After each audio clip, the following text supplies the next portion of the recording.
Who's better, the fans in San Antonio or the fans in Oklahoma City?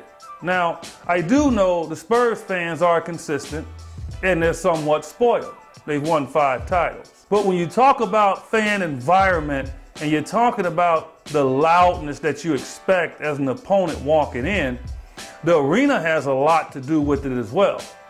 And the one negative for me about San Antonio is that arena is cavernous. I mean, it's huge and it's dark and the fans are somewhat removed, although still pretty loud.